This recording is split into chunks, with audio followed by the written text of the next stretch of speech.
The thing is that young people are actually everything for the future of a nation, a society. Society is what it is, but it will be tomorrow what the young people shape it to be.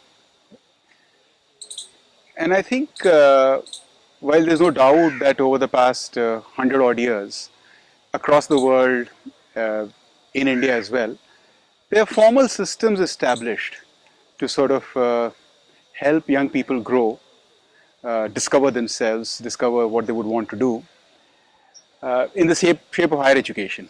So, but in very many ways, such formal systems have turned to be inadequate.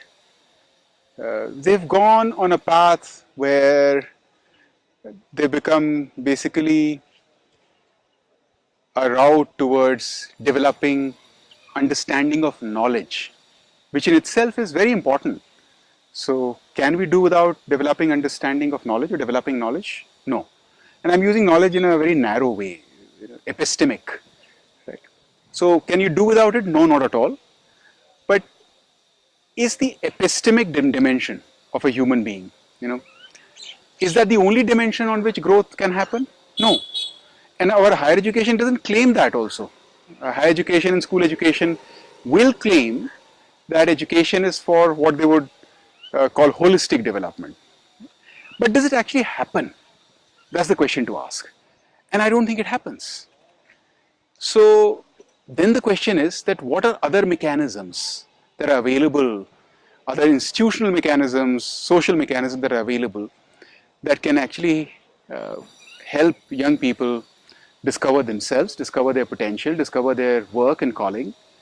Right? And I think that's very important, very, very important. And I feel that Youth Alliance and Youth Alliance kind of other initiatives, therefore, are important.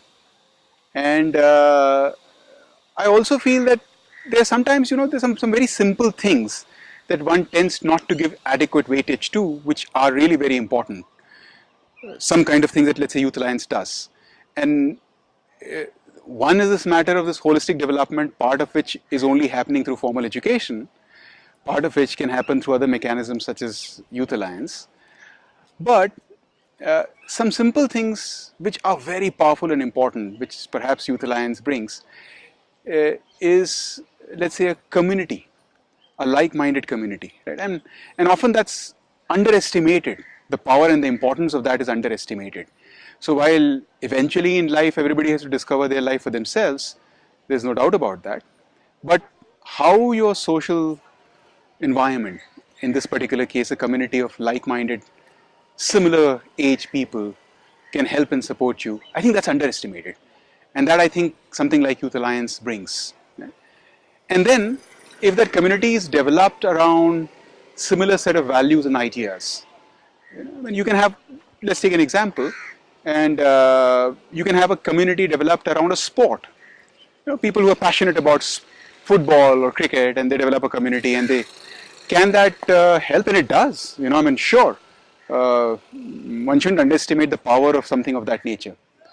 But similarly, if you have young people who are fired up by the idea of doing something for others, something for society, not looking at themselves and their future alone, but looking at themselves in the context of how they can contribute, then where is that community? So while you may have a sports community, you may have a football community in any one of our streets across this country, but where is that community which is helping young people develop on all those aspects, not just epistemic aspects, right? With this common shared values and purpose that we have to develop to do something for others. And again, I think Youth Alliance plays a very interesting role. I hope more of this happens actually.